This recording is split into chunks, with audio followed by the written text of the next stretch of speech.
الحمد لله رب العالمين، والصلاة والسلام على سيد الأنبياء والمرسلين وخاتم النبيين سيدنا محمد وآله وصحبه أجمعين، ومن تبعهم بإحسان ودعا بدعوتهم إلى يوم الدين. أما بعد، أعوذ بالله من الشيطان الرجيم. بسم الله الرحمن الرحيم.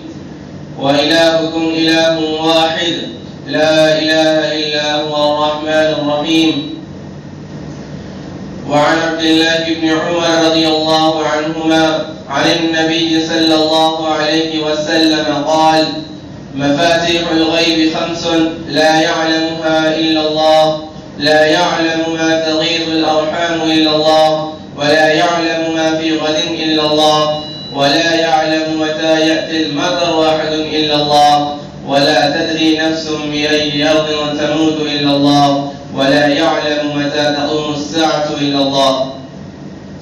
وعن أبي هريرة رضي الله عنه قال: قال رسول الله صلى الله عليه وسلم: لا عدوى ولا طيرة ولا هامة ولا صفر.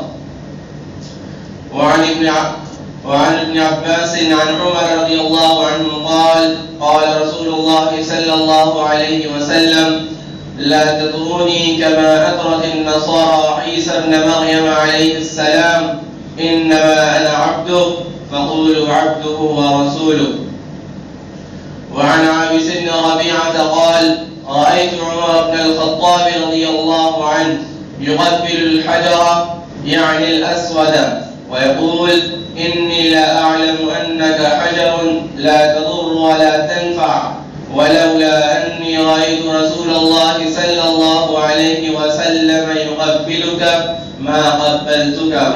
أقول هذا أستغفر الله لي ولكم ولسائر المسلمين من كل ذنب فاستغفروه إنه هو الغفور الرحيم.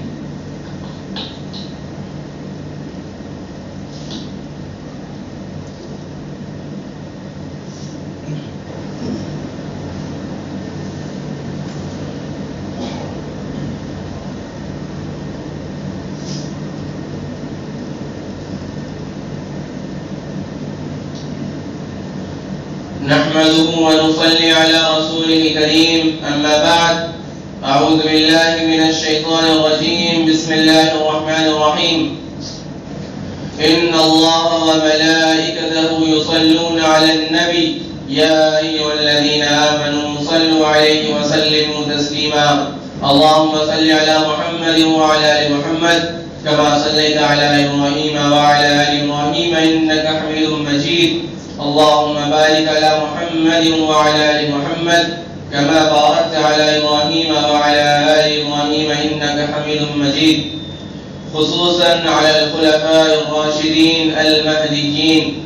ربنا لا تؤاخذنا إن نسينا أو أخطأنا، ربنا ولا تحمل علينا إصرا كما حملته على الذين من قبلنا، ربنا ولا تحملنا ما لا طاقة لنا به، واعف عنا واغفر لنا وارحمنا، أنت مولانا فانصرنا على القوم الكافرين.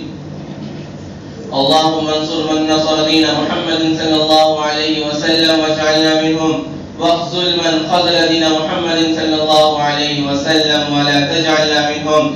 عباد الله رحمكم الله، إن الله يأمر بالعدل والإحسان وإيتاء ذي القربى وينهى عن الفحشاء والمنكر والبغي يعظكم لعلكم تذكرون.